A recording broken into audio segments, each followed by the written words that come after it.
Hi, and welcome to Ones and Tooze, FP's economics podcast. Every week we take a couple data points, use them to try to explain the world. I'm Cameron Abadi, FP's deputy editor with you in Berlin, Germany. Joining us as always is FP's economics columnist in New York, Adam Tooze. Hi, Adam. Hi, Cam. So we are wrapping up our mini-series, which we started 2 weeks ago, on the economics of World War II. For listeners who've missed either of those episodes, we started off with a segment on the economics of the war itself, and then moved on to the economics of the immediate post-war period. And we're going to finish off this week with an episode on the economics of the Holocaust. The Holocaust obviously was a major part of the war, the genocide of Europe's Jewish population. 6 million Jews were killed in Europe during the war concertedly as a result of the German war effort, and that amounts to 2/3 of Europe's Jewish population. But yeah, it's not only a part of the war, it somehow also stands apart from the war, which is why we wanted to treat it separately in wrapping up our series this week. So just the one topic, and that will conclude the series. So, Adam, to start off with, obviously the Holocaust is a product of anti-Semitic ideology, and anti-Semitism, is often said to have origins in economic resentment against Jews. Does that apply in the Nazi case when it comes to Nazi anti-Semitism? This is a fundamental question in addressing this really difficult topic. And one sort of simple thing to say is the Nazi movement is diverse, and it contains forces that follow a variety of different ideological logics. And there is a part of the party and a part of the party's followers that voted for the party, say, before 1933, that do follow the classic pattern. So there are peasant voters who appear to have resented Jewish moneylenders and cattle dealers in an absolutely classic pattern of anti-Semitism that goes back to the Middle Ages. There are petty bourgeois shopkeepers who resented Jewish competition. There are professionals who resent Jewish success as the model minority. And this is not confined to Germany, of course, but seen really all over the world. But I think one thing to understand is the sheer numbers here. The numbers help, and I'm going to recur again and again to numbers in this podcast to just orientate ourselves. I mean, that sort of zero sum, them or us kind of economic anti-Semitism is much stronger in Eastern Europe and Austria than it is in Germany, simply in part because the Jewish minority in Germany was so small. And it's difficult if you live, for instance, in a city like New York or anywhere in the big cities of the US or some of the cities of Europe today to actually imagine how small the Jewish minority in Germany as a whole was in the 30s, in Germany as opposed to Austria. So New York today, according to the census, there are 14% of the population of New York City that identify as Jewish. The share of people classified by the German census in 1933 as Jewish was 0.75%, so 1/20th of the density of the Jewish population of modern-day New York. Even in Berlin, it was only 4%, so that's 1/3. Now, I was looking at numbers for New York today. That's roughly the share of German people in New York in the current moment. Vienna is somewhat the different story, because in Vienna in 1938, when Austria was annexed by Germany in the so-called Anschluss, the share of the Jewish population there is 10%. And so this, I think, puts in perspective the way in which anti-Semitism could have functioned and what its motives might have been. And the really distinctive thing about Nazi anti-Semitism, I would say, is not this element, nor is it a religious anti-Semitism, which of course goes back to the origins of Christianity, but a new kind of anti-Semitism, a global anti-Semitism. It's an anti-Semitism that's more closely related to ideas like the Protocols of the Elders of Zion, this conspiratorial text that was fashioned, we now think, by the Russian, the Tsarist secret service in a kind of provocative action before World War I that was widely circulated by global anti-Semites, including people like Henry Ford in the 1920s. And then in the German, and this is the idea of the Jewish financial influence as this global spidery network that controls all of world history, for which you have to have an idea of something beyond your shopkeeper or your cattle merchant. And then, on the other hand, this is then supercharged by the experience of total war. Cam, you were struggling, as one must, to find a way of locating the Holocaust within the history of the war. And in this pod, I think that's something I want to come back to again and again and again, which is that the Holocaust, the murderous, the full-on exterminatory impulse of the Nazi regime, is not separable from the war.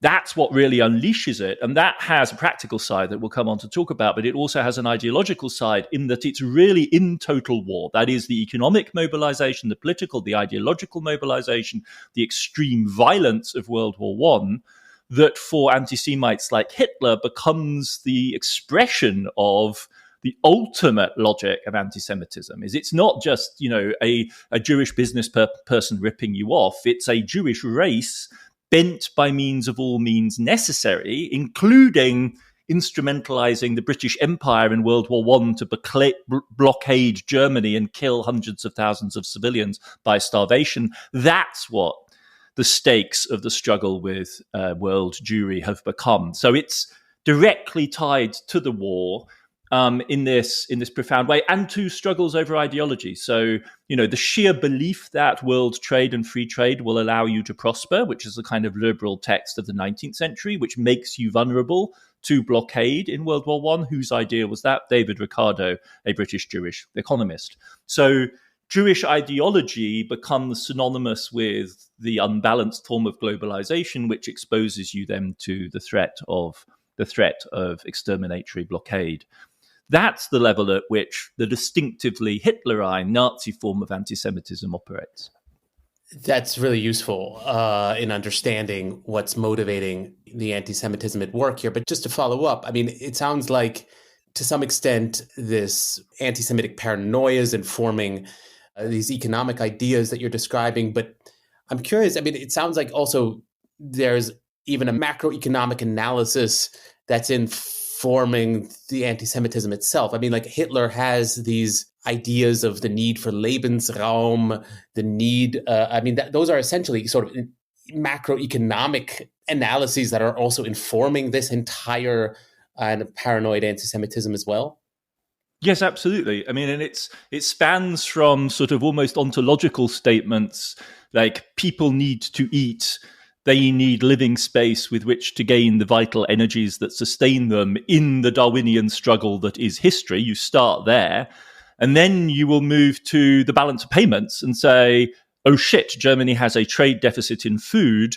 And right now, it has a desperate shortage of foreign currency, which was the besetting problem of the German economy, even in the successful recovery from 1933. In fact, in part because of the pace of the German recovery after 1933, driven by rearmament, the Nazi economy operates always with a continuous shortage of foreign exchange. And that shortage of foreign exchange is always amenable to interpretation as part of the racialized struggle between Germany and its Jewish enemies. And that can be at the banal level of, we're short of foreign exchange because Jews are smuggling foreign exchange out because they're leaving Germany.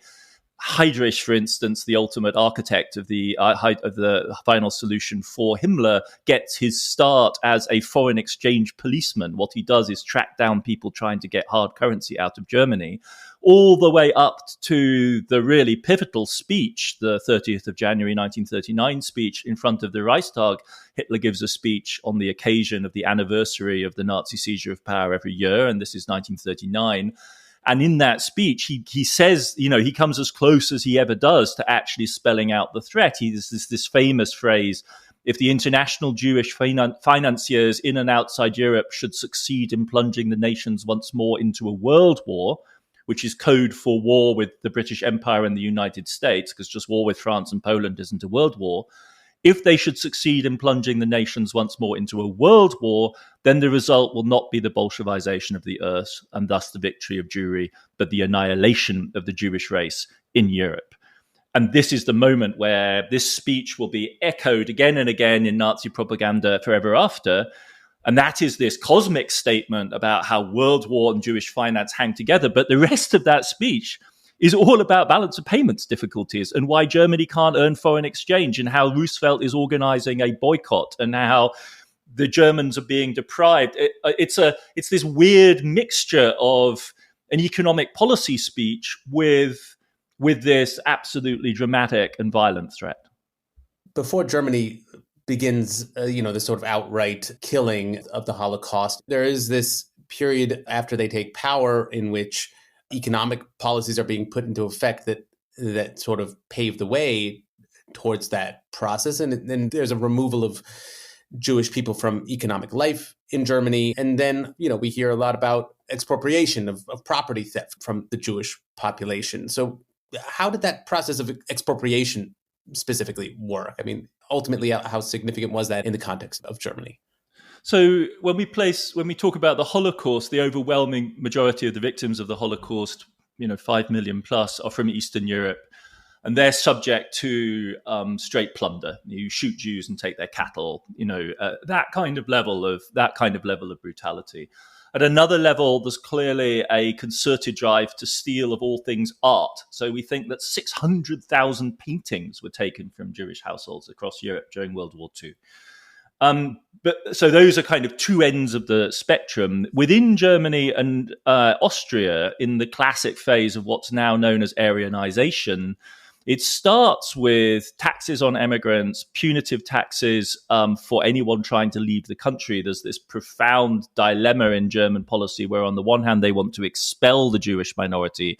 And on the other hand, if they all left and took all of their private wealth with them at any given moment, they would deprive Germany of foreign exchange. And so what essentially the Nazi regime sets up after 1933 is a punitive mechanism whereby Jews can leave Germany, but only if they leave without foreign exchange. The problem, of course, is that then no country will take them because they don't have the necessary means to survive. This is still true today, right? You can't gain entrance to the United States or Europe without being able to prove that you have a sponsor or that you can support yourself from your own means. But in 1938, with the annexation of Austria and the massive escalation of low-level grassroots anti-Semitic activity in Austria itself, which shocks the Germans, because in Germany itself, that street-level gutter anti-Semitism is not as well developed as in Austria. And after the annexation, it really spills over into brutal violence in the streets of Vienna. Berlin decides it has to start organizing this. And from the spring of 1938 through to Kristallnacht in November, we see this concerted drive to basically end the presence of Jews as substantial owners of property or businesses in the German-speaking world, in Germany and Austria. And this proceeds by means of forced registration of all assets, forced sales, and then a series of taxes which are imposed. So this isn't outright plunder. It's using a bureaucratic mechanism to register people. And then the destruction of property in Kristallnacht is perversely used by the regime to justify a punitive tax on the Jewish population to compensate Germany for the loss and the damage done by the anti-Semitic thugs against the German population. As the businesses are being transferred en masse to the German population. This is, from the point of view of the German and Austrian Jewish population, a death knell. It's the destruction of the means of their physical existence. It condemns them to poverty, those that remain after 1938. One shouldn't exaggerate its scale in terms of German and Austrian society. In Vienna, of course, moving 10% of the assets of the Jewish population makes a significant difference. In Berlin, it's 4%. And there are markers on the pavement across modern Berlin which show you where property was transferred and where Jewish households were deported to camps during the war. But across the German economy as a whole, it's 0.75% of the population's assets. And by 1938, this is a relatively impoverished group. So there are certain big department stores, for instance, which get taken into German ownership. There are certain banking interests that gets transferred. There are board seats of formerly significant Jewish business people that are transferred to non-Jewish Germans. But it's, in terms of the war economy, it's $1.5 billion Reichsmarks, perhaps, which is a fraction of the total cost of rearmament. It's a one-off gain. This is not something that you can do to sustain the Nazi economy over the long run. It's a single transfer. But the most haunting element of this is, in some senses, the everyday element. And if you go through the, antique markets of Germany today, there is always this eerie question of where all of this nice stuff from the 1920s and 30s comes from and how it became footloose property that could easily be bought and sold. And quite a lot of that comes from the disposal of the assets, that literally the household property of Jewish families who are being forced to emigrate. So obviously the Holocaust is characterized by ultimately the mass killing of Jewish people in Europe. And I wanted to ask then, from a material sense, I mean, how should we think about the process that was involved in that mass killing? We're all, I guess, quick to picture the kind of death camps that one learns about. But, you know, when we take the mass killing as a whole, I mean, what kind of process was that exactly? Well, I think the first thing to recognize, and it's difficult to talk about, you know, one talks about this in this sort of restrained way, but we'll do that, I mean, because how else? I mean, I think there are some important points to just anchor one's thinking in. First is to recognize that the lethality of Nazi anti-Semitism before 1939 was quite restrained. This isn't to say that it wasn't massively oppressive, hugely discriminatory, that it didn't destroy people's lives, drive people to suicide on a huge scale. But the number of lives claimed in the early phases runs into the thousands, perhaps tens of thousands. But this is not to compare, for instance, with the dekulakization campaign in the Soviet Union at the same time, right? And this is part of the reason why people in the 30s mistook the underlying logic of the Nazi regime, because it seemed quite respectable. And the violence of Kristallnacht in 1938 came as a huge shock in part to the Germans themselves, and they didn't repeat that. The pogrom style killings, destruction of buildings, the mass arrests of Jewish men in the wake of that tens of thousands taken into concentration camps.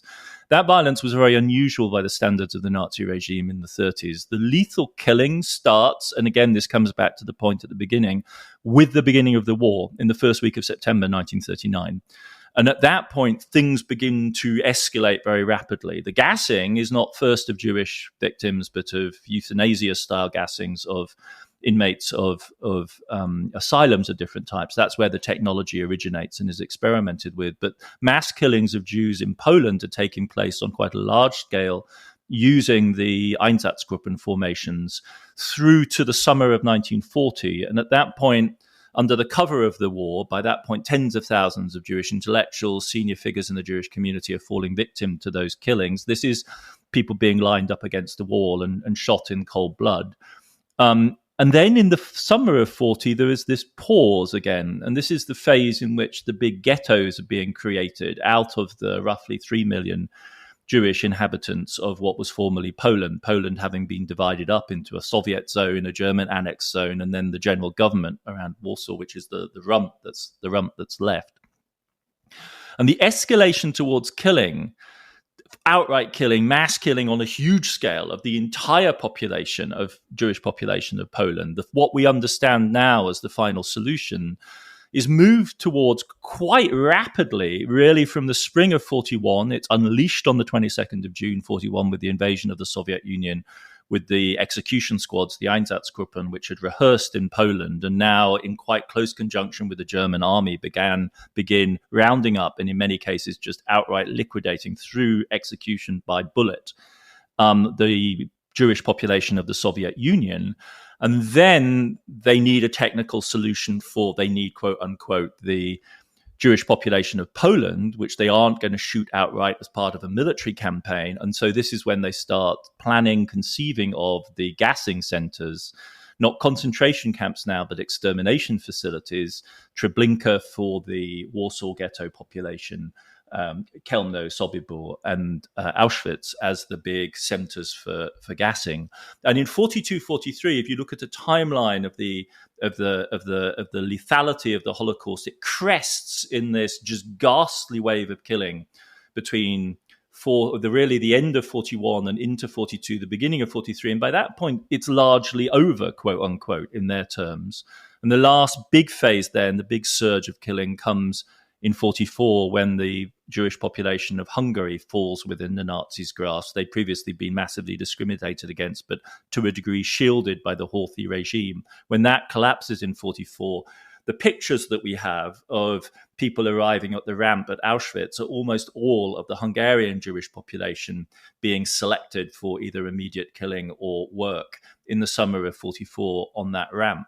And so this is, if you think about the Holocaust, I'm sorry about the kind of dispassionate way in which I'm working way through the elements of this, but if you think of the Holocaust in this way, it is three separate processes of killing. It is a process of concentration, starvation, and disease in the ghettos.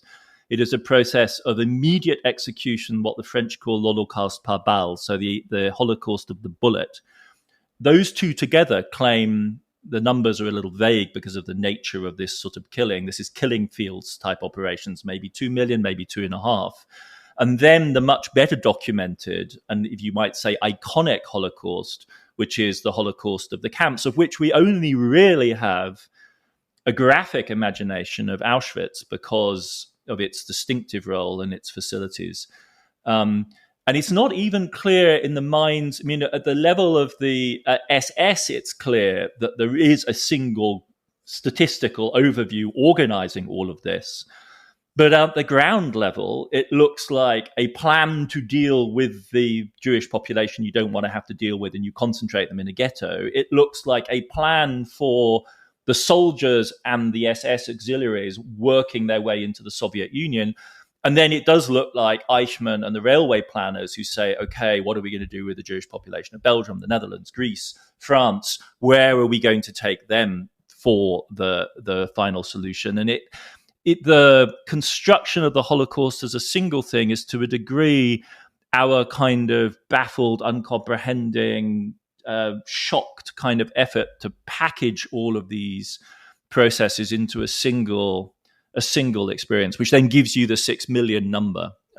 That's when you add all these processes up, you arrive at that dramatic, overwhelming kind of impression of a massive coherence, which out of a process that on the ground was more disparate, confusing, incoherent, even on the part of the perpetrators.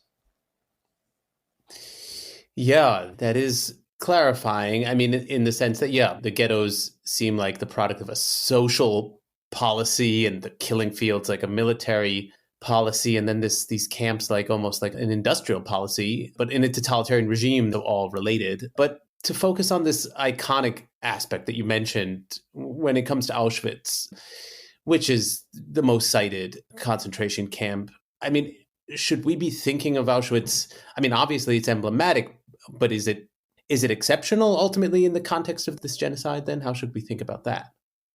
Yeah, I mean, one feels inadequate talking about these things in these terms, but if you wanted to draw a Venn diagram, you would say that there is a cluster of camps which you could refer to as classic concentration camps.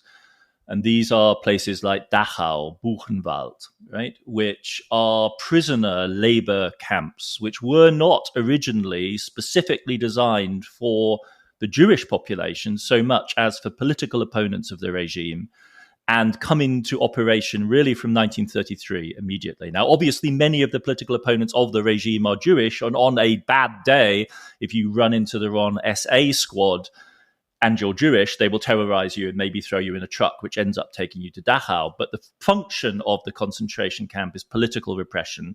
And they expand massively over the course of the regime to become part of the slave labor complex. So as Germany sucks in millions of foreign workers and then has to punish and discipline them, these huge camps function in that role. And they have a dual punitive labor function. Labor is essential to what they do, and that's in part labor in the camp and in part farmed out to people who contract, firms that contract to take their labor. At the other end, on the other side of this Venn diagram, there are the killing center camps, which they're just in time. They have no holding pens. They're gas chambers, crematoria, and a railway track. And that would be Treblinka, Kelno, and Sobibor, Belzec. And then there are places which combine both of these elements. And one is Majdanek, which drifts much more towards the concentration camp end of the spectrum, but also has gas chambers and crematoria. And Auschwitz, which really sits at the center of those two types. So Auschwitz has a extermination facility for which victims will be selected on the ramp. It has a concentration camp facility, which is a massive, that's the one that everyone's seen the pictures of, the barracks that stretch to the horizon. And then some way off in the distance, it has an Außenlager, which is the labor camp for the huge IG Farben industrial facility, which is generally off-scene when you take these pictures of Auschwitz, but in many ways was really the heart of the whole Auschwitz project. And so Auschwitz is very distinctive in that there are lots of survivors from Auschwitz, comparatively speaking. There were very, very few from Treblinka, Chełmno, Belzec, Sobibor, right? Very, very few indeed. People at Auschwitz are held long enough to have tattoos. There are large numbers of non-Jewish prisoners, very large numbers, including prisoners of war at Auschwitz. There is a strategy for surviving at Auschwitz, right? That isn't at Treblinka or somewhere like that, right? You go, everyone on those trains is going to be killed. The only way to survive those kind of places is to be part of the squad which is organizing the killing, which some people manage to come out of alive. So Jews are brought from all over Europe to be gassed at Auschwitz. And this is why Anna Frank's story ends at Auschwitz, right? So Jews from the Netherlands are brought there, Jews from Greece, Jews from southern France, as well, of course, as Polish and Jewish populations from the former Soviet or the former Soviet Union. But Auschwitz really, to that extent, has this comprehensive, this is why it quite reasonably stands for the whole, is it has this comprehensive logic, which makes it very different. It's a very ambitious facility. It has, complex architectural offices. They're building on a large scale. It's going to be the hub for economic development, and in fact, it does continue in that role after the war. Yeah, that is. We're talking about the economics involved in all of this, and it does even then sound that Auschwitz had a sort of internal economics of its own. And it's as perverse as that sounds. Ways to survive and hierarchies maybe then to exploit. That is certainly horrific to think about. But I guess to shift the economic perspective a bit, from an external perspective, was there any economic rationality that the Nazi regime was applying in setting up camps of this sort? Was there the goal of using forced labor and exploiting productivity in this way out of these camps? Was that kind of economic thinking involved in these camps?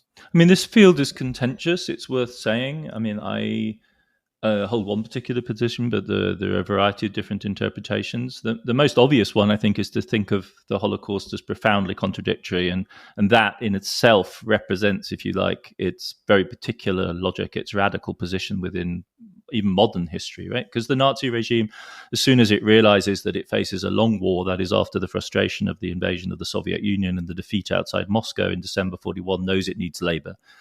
And so why would you kill 6 million people if what you need is labor? Why would you do this? Why would you starve to death 3 million Soviet prisoners of war if you're going to need labor? The same question echoes through all of these areas. And so the answer is, well, this tells you that ultimately the Nazi regime was not principally organized around a rational logic. It actually had an ideological override that drove everything.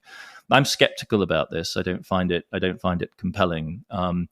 Because a large part of any population is not fit for work. If you were just going to streamline the population for work, you would dispose of half of the population right from the very start, in any circumstance, right? Because only half of the population at any time is prime working age. So killing per se does not contradict the desire for labor. That's what they did at the ramp.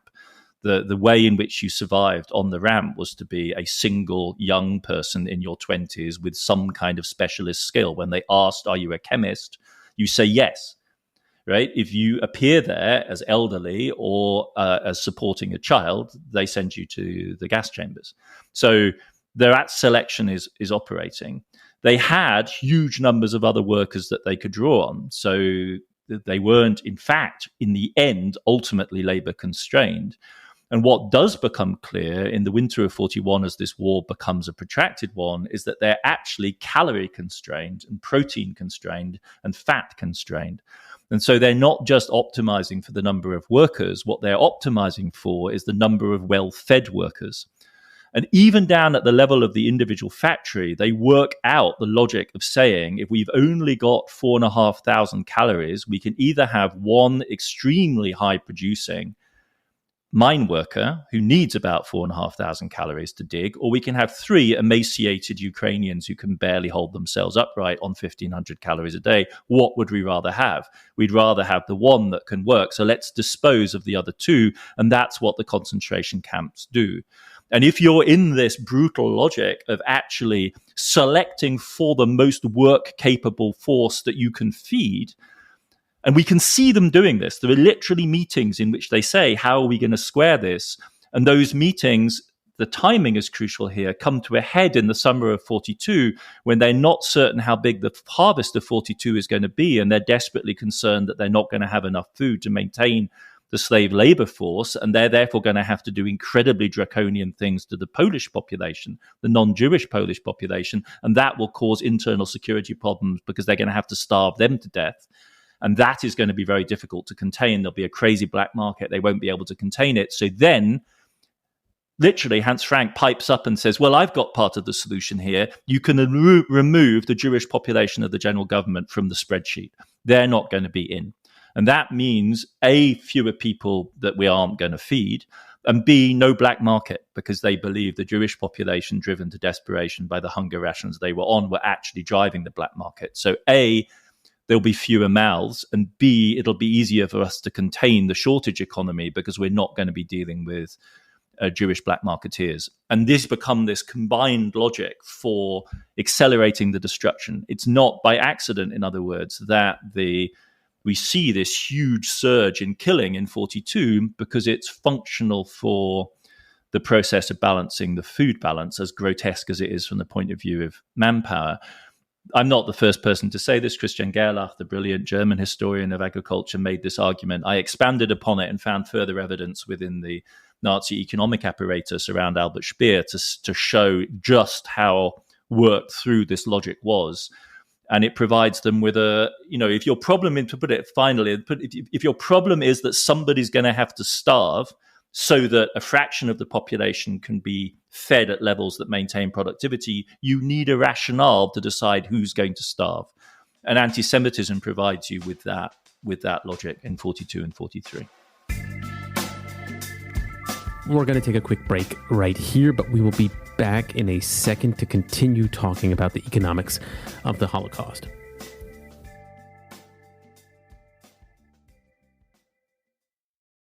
I mean, I guess just to clarify the question, I mean, did the genocide ultimately divert resources from the Nazi war? I mean, is there any reason to think that Germany would have stood a better chance in the war if it didn't pursue the genocide?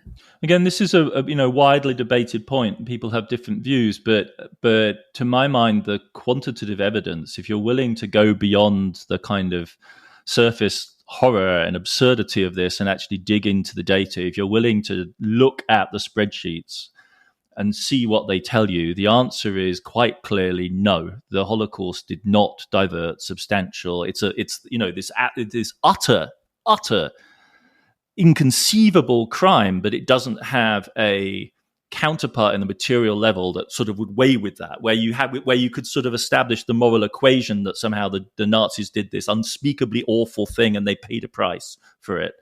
In fact, they really didn't. This was done with stuff you could, broadly speaking, buy in home base.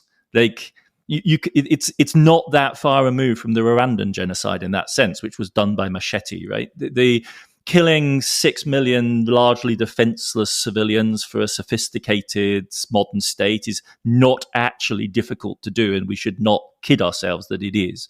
The thing that's often cited is transport. So we talked about labor just a second ago. Let's deal with the transport issue. Eichmann becomes notorious because of the trial in Jerusalem and his role in organizing the transports. If you're going to move 3 million people to camps, which is the number that were killed as the result of transports, you need about 2,000 standard German railway trains. That's about 150 to 500, something like that, kind of wagons a day. The German railway system is dispatching 130,000 wagons per day. The transport requirement of a death camp like Treblinka in relation to the German railway system as a whole is 0.1% of the capacity of the railway system. Even on the tracks to the camp, which are the same tracks that, not by accident, that were also used for supplying Army Group Center, one of the main components of the Wehrmacht in the East, the Treblinka camp doesn't have top priority in the allocation of wagons or railway capacity. It receives fractional amounts, like 3 trains a day out of a total capacity on that line of over 70 trains. And whenever it just doesn't suit the Wehrmacht, the Jewish trains don't go to the camp. So the camp operates essentially at when there's spare capacity in the system. The entire Holocaust is not, despite all the talk about death factories and so on, it's actually operating at a grotesquely inadequate scale. That's part of the frustration from the point of view of the SS men operating this system, is they never get the priority they want. They never actually rise, because in the end, what they're doing is banal, is grotesque. It's killing an old person. It's like, this is not something that requires the mass mobilization of huge resources by a state like Nazi Germany waging total war against antagonists like the Soviet Union, the British Empire, and the United States. Yeah, one doesn't encounter this analysis very often, but it is clarifying in some ways. I mean, that on a material level, it's almost as if the Nazi regime didn't take its own genocidal policy with the seriousness that policy, like, obviously implies. Or the policy, I'm not sure I mean to say that. I'm just saying that actually, in the end, this is the thing I think we have to wrap our heads around, is doing this isn't that difficult. Doing this, taking a wagon load of people and putting them to death, who are largely defenseless, is not that difficult. If you have a machine gun, if you have all of the power on your side, it's actually just doesn't require a huge effort. So it doesn't make sense to allocate huge resources to it, because it's not an antagonism, right? They're not shooting back. They're not organizing tanks. They're not building fortifications. When they did, as say in the Warsaw Ghetto, it turns out you have to deploy very considerable forces to repress that. It's very, very difficult to do. It takes manpower. It's a very different logic. But when you're dealing with a largely defenseless civilian population, it just isn't that difficult to do this. So one shouldn't read this either way. One shouldn't read either that because it was a massive crime, therefore they needed to make a massive effort, or conversely, because they didn't make a massive effort, they didn't really care.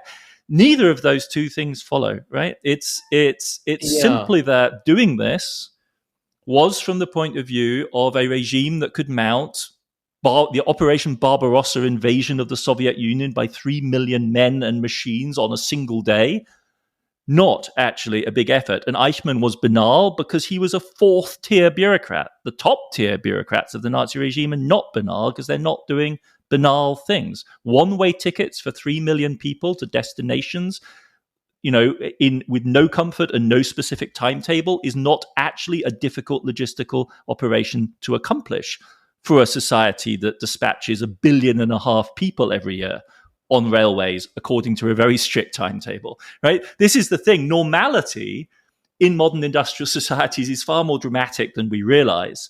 And the Holocaust is not a good way into understanding how dramatic that reality is. Yeah. The deaths are, I guess, materially banal, but they add up to something so profound, obviously. Absolutely. I mean, and that's one, I think, of the difficulties of grasping this is the discrepancy between the immensity of the meaning of this destruction and its and its relative triviality as a material operation. So to shift to the role of businesses and their role in this process, I mean, what was the role that German big businesses were playing? You mentioned IG Farben. They were notoriously involved in Auschwitz. But yeah, how would we think about corporations more generally involved? Yeah, I mean, IG Farben at Auschwitz is a further demonstration of this point, right? The amount invested at the IG Farben synthetic chemicals work there from 41 onwards may have been as much as 600 million marks. That was the largest single wartime investment in any facility anywhere. And it's 30 times more than the SS spent on the death camp. 30 times more, right? In fact, the camp is built and expanded at Auschwitz because IG Farben has made the decision to build its synthetic factory there. And it's made the decision to build the factory there because of the water and the coal and the fact that it's a long way away from British air bases. So it's going to be really hard to bomb later on in the war. So our IG Farben, decides to deploy to Auschwitz, and then the SS decide to build a camp next to IG Farben at Auschwitz because IG Farben has top priority for everything in terms of raw materials. And if you are an ally of IG Farben, the SS people hope that they're going to go up the priority scale and get the stuff they need for the big camp they want to build, which is going to be a big construction site. So this is a atypical but absolutely dramatic instance of the kind of symbiosis that emerges. What is more typical about that camp is the use of forced labor, and this is one of the ways in which German business really is very deeply entangled with the Holocaust, not the pre-war Aryanization, where you see German businesses, medium-sized businesses on the whole, cherry-picking the bits that they want. A Dresdner Bank, a Deutsche Bank will shop as well, but largely it's department store on department store kind of action. Once you get into the war, the interest of German business is above all in labor. You want labor so as to be able to do war contracts. You want labor in part because you want to be able to maintain war contracts, and it's difficult to do that if you don't have the workforce. And if you don't have the war contract, your factory might be converted under somebody else's control to doing war contracts for them. So it's a kind of Darwinian struggle for survival on the part of industrial firms within the war economy. And for that, the crucial variable is labor. And initially, they'll take any kind of labor other than Jewish labor. The SS is very keen to keep Jewish labor out of factory production. They use them for construction, but they try and avoid using Jewish labor for industrial production. And it's really only in the final stages of the war, notably the Hungarian Jews that arrive at Auschwitz in 1944, that actually do get dispersed across industrial facilities in Germany. And then all of a sudden you see German battery plants. You famously have the rocket production, V1 and V2, being done by Jewish labor. IG Farben has got large squads of Jewish labor building the factory and building it out at Auschwitz. This is where the entanglement becomes dramatic. And that's also why from that cohort, there are significant numbers of survivors, because your best chance of surviving if you're a Hungarian Jew is to be selected on the ramp for labor and then to be farmed out of Auschwitz to an industrial facility which has a relatively high priority in the war effort, where there is some chance that you may get fed so as to maintain your productivity until the end of the war. And so that's the entanglement between the concentration camps and German industrialism is deep from the beginning of the war. The entanglement of German industry with the Judeo side, with the killing of the Jewish population through concentrations and death camps, is really a late phase of the war where we see that entanglement being quite direct. Just to follow up briefly, I mean, do these corporations, were they thoroughly Nazified? I mean, is there kinds of discussions in the companies about these kinds of partnerships? I mean, about boards of directors meetings about pursuing this kind of thing? And then is it purely it's argued in terms of Nazi ideology, or they find other logics for this kind of cooperation? It's very fascinating, and a huge amount of historical work has been done on this, and it's very much case by case. But there are undeniably Nazi business people. There are German nationalists who love Hitler's project of restoring the German military. There are German nationalists who, when the war goes in Germany's favor, enthused, and then when the war goes against Germany and what you're doing is fighting for the existence of Germany against the Soviet Union, which of course brings the threat of a Stalinist social revolution, that impulse becomes even stronger. The number of people that historians have found who are outright Judaicidal anti-Semites in German business is quite small. But what instead we see is this process of kind of dulling, of dimming of moral sense, and also a whole variety of euphemistic arrangements, which mean that you don't have to face the reality of what you're doing.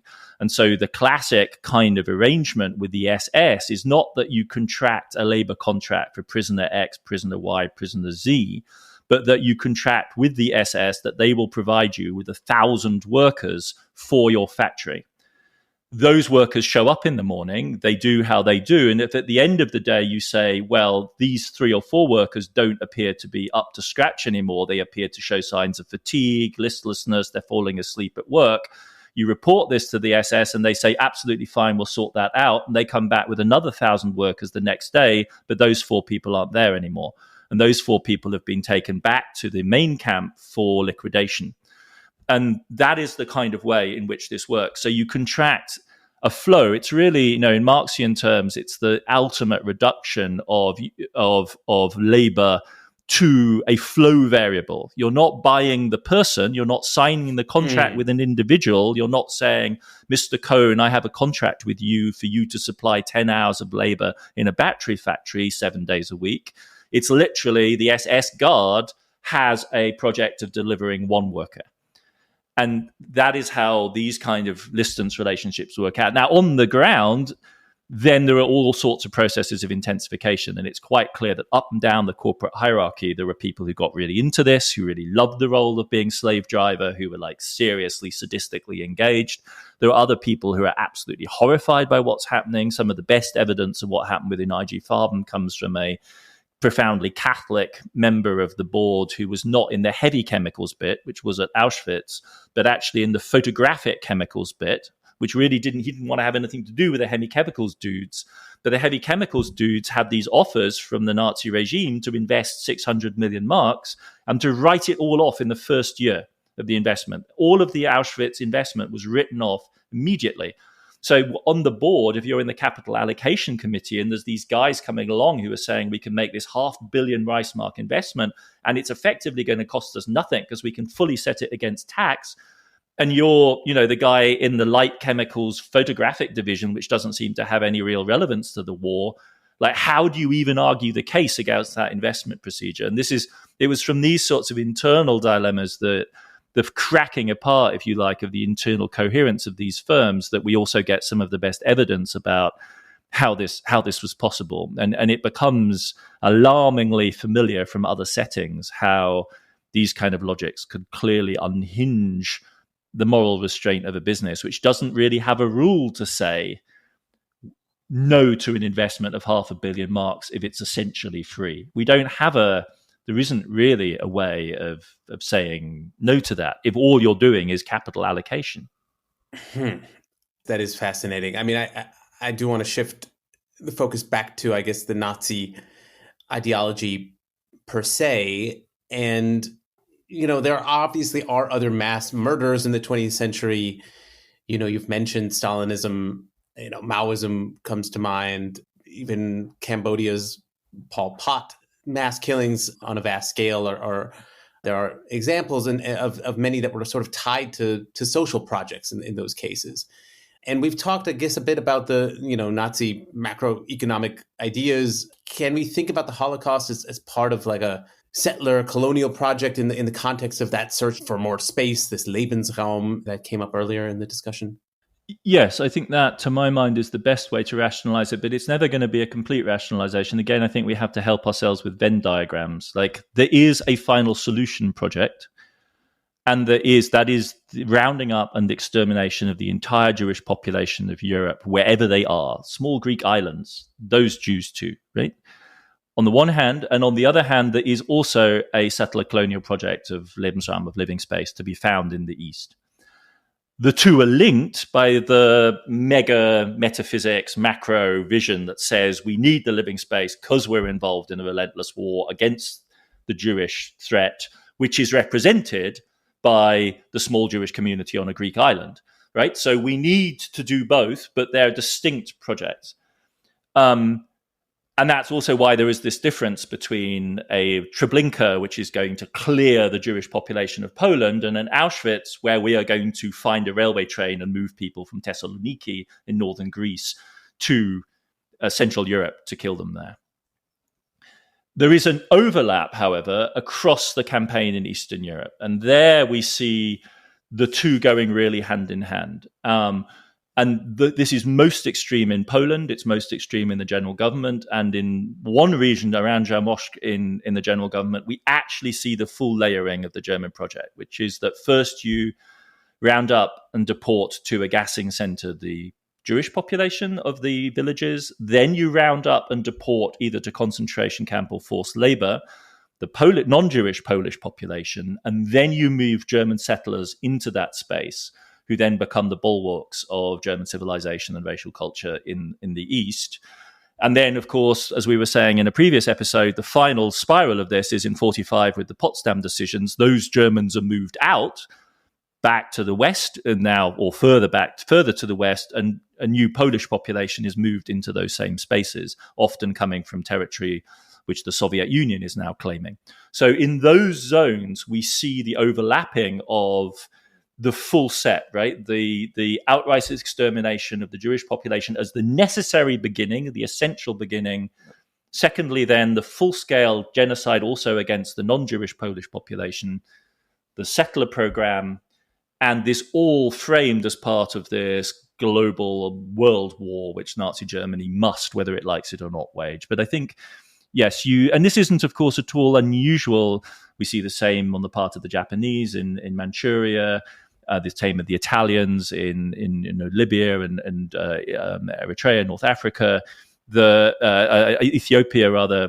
This project of settler colonialism mid-century is we see it in so many different venues, and in many of those, it's linked to genocidal extermination of this type of the native population. So the Holocaust does come to an end. It ends with the end of the war in Europe.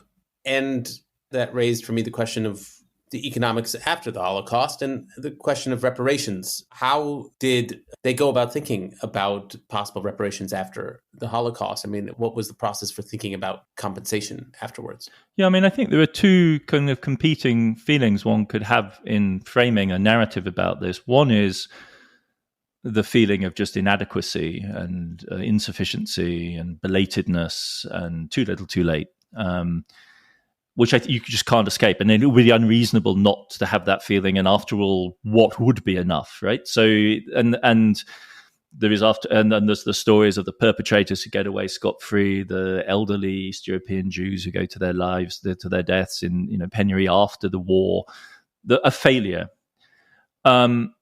And in light of the horror of what we're talking about, that obviously has to be one starting point. If you look in comparative terms, you could also arrive at a rather different conclusion, which is that this is probably the most adjudicated, crime in history, right? It's the crime which has produced the most elaborate mechanisms of compensation, restitution, reparation, or ever seen, right? According to numbers compiled by the American authorities following a congressional act that requires them to monitor German reparations towards the Jewish population of the world, between 1945 and 2018, the German government paid $86.8 billion in restitution and compensation to Holocaust victims and their heirs. So on the one hand, nowhere near enough, and on the other hand, far more than anyone has ever paid to any other group of historic victims, and at crucial moments and from the very beginning, right? And across different facets. So restitution of property to German Jews, compensation to the World Jewish Congress, and then deliberate state-to-state negotiations between the Federal Republic, at least West Germany, and the State of Israel, which at a critical moment in the early 1950s provided the then struggling State of Israel, which was a desperately poor, infant project of state formation in Palestine, with a vital infusion of funds in the early 50s. This is the moment where German reparations to Israel actually matter in historical terms to the survival of the Israeli state. There's a huge economic crisis in Israel. They're being forced to stop migration to Israel because they can't absorb the migrants, and West German reparations arrive at a crucial moment. And this process is ongoing, right, down to the 1990s, when the Clinton administration backed up a series of claims in New York courts on the part of forced workers who had not been adequately compensated. And this led to state negotiations and the establishment of a restitution fund. Congressional attention to this issue is quite unrelenting. And there is a massive program of with, for instance, to the stolen art, where of 600,000 stolen items, about 500,000 have been returned to their owners. There are few. I mean, we're going to come on to the question of uniqueness next. So in a sense, this statement just confirms this. But this is one of the ways in which the Holocaust is unique, is that a really large-scale, highly politicized, state-to-state effort, however inadequate it may be, has been made to somehow offset this disaster. And the duality there is really, and we see it in Israeli politics, right? There's a huge debate in the 50s as to whether Israel whether it's compatible with Israel's sense of pride and dignity or statehood to receive reparations for this, right? And on the other hand, it's in the early 50s, this was essentially vital to the survival in economic terms of the Israeli state in that early 50s balance of payments crisis. So it's a really, I mean, as one would expect, like the perplexity, the abyssal, dizzying immensity of this doesn't go away in the aftermath. It's still there in this question of huge and yet never and cannot conceivably be enough. Yeah, I mean, two things come to mind just hearing that explanation. I mean, one is that, this compensation is structured or motivated by geopolitics. I mean, to a large extent, in Germany, in part, for sure. Germany pursuing this. I mean, as far as I understand, this wasn't like a popular policy in the 1950s in Germany. It was something that the German government just recognized it had to do to sort of get back in the good graces of the international community, as it were. And then I guess the second thing that comes to mind is that I don't know if there are many examples of crimes committed on this scale in which the perpetrator loses. I mean, usually you get away with it in historical terms, and if you don't get away with it, then you're obliged to recognize that. Loses and yet survives, right? Is not actually annihilated. It's not it's not Finis Germaniae as like Hitler and co were promising in a sense. In fact, the story goes on and the Germans come back. And then what do you do? That, I mean, it truly is singular in all of those ways. Yeah. And Israel comes back, right? So despite the horror, like the Jewish community revives, the Jewish community around the world revives. And so both sides, in a sense, I mean, obviously the victims never come back in this appalling void that's left. But yeah, the problem remains. It's very different, for instance, to the Native American situation in the US, where the structural destruction of that community and its permanent subordination is a structuring feature of the entire discussion about reparations. But yeah, I guess to bring up the question that you just mentioned, I mean, should we think of the Holocaust as historically unique? Is it, in fact? I mean, and how do we go about thinking about that?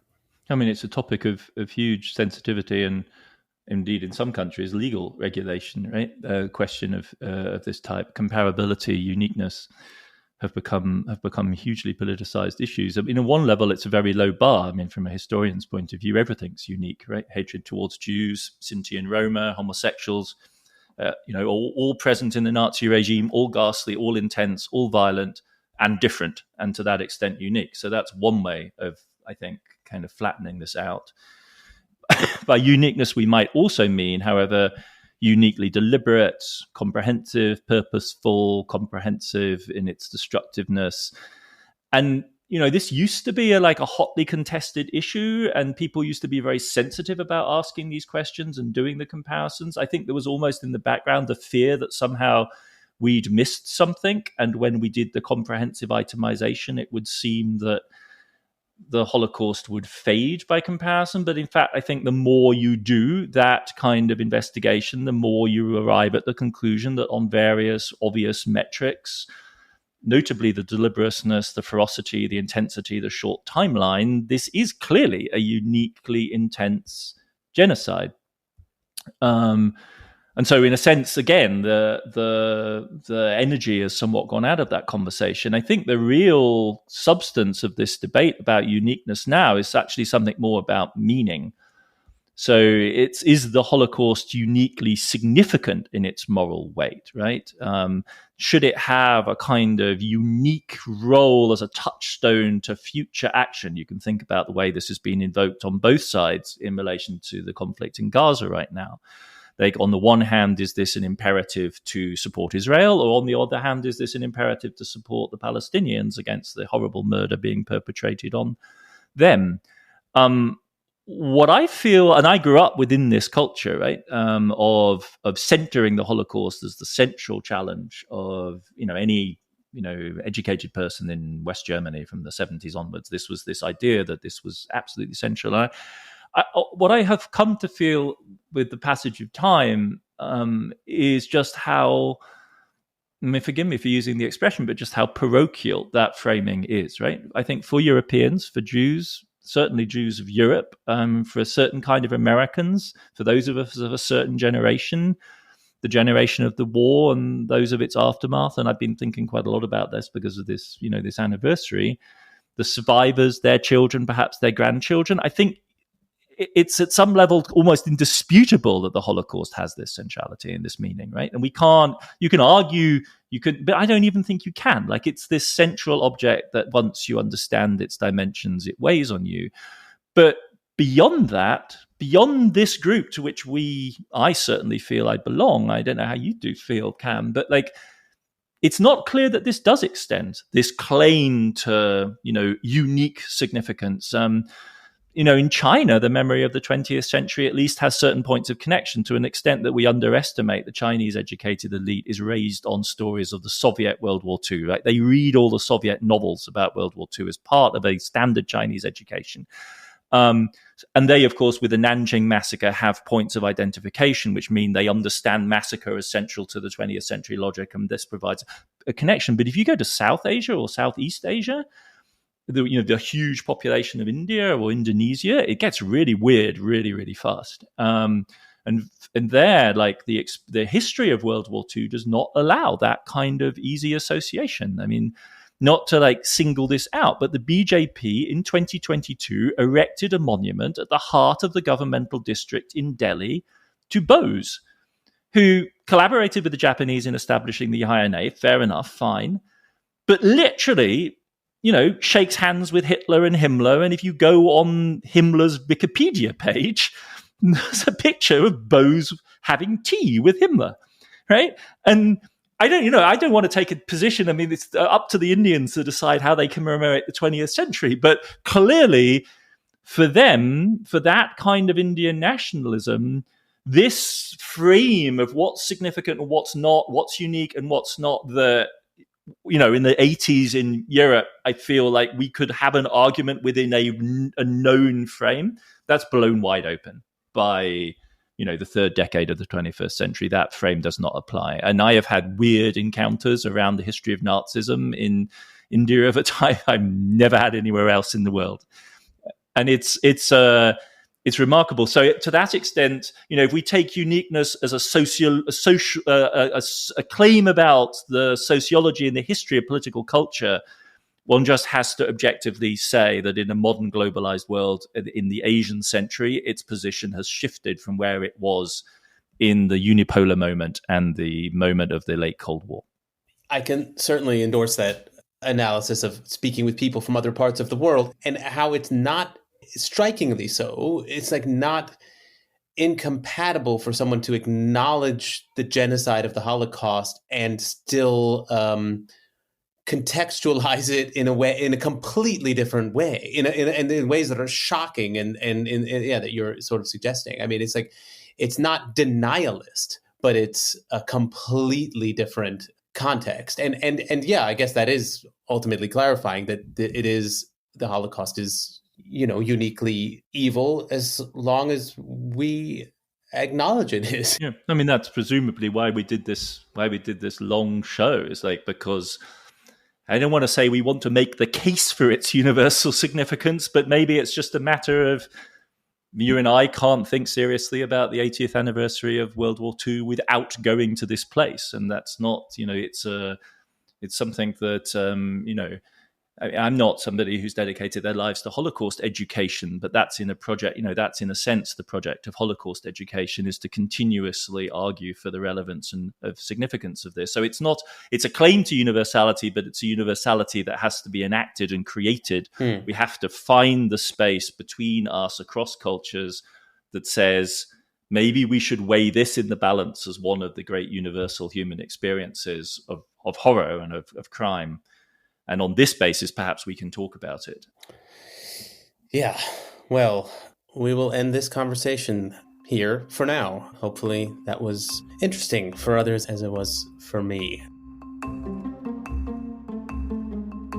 Ones and Tooze is written and edited by Adam and me and produced by Claudia Tatey. And today's episode was produced by Laura Rossbrow-Tellem. The show was made possible through the support of foreign policy readers and Ones and Tooze listeners, including L.J. Kerner, Mark in Australia, Will G., William Singer in Portland, Oregon, Jordan Davis, Adam Fogarty, Caroline Tayson, Dorothea, Oliver Wenning, and Joe James. I do hope I pronounced those names right. As always, we love getting listener feedback. You can leave voice messages on the Ones and Tooze homepage on foreignpolicy.com or email us, podcast@foreignpolicy.com, or you can tweet us. That is at Ones and Tooze Pod. I'm Cameron Abadi. Thanks very much for listening. We'll be back in your feed next week.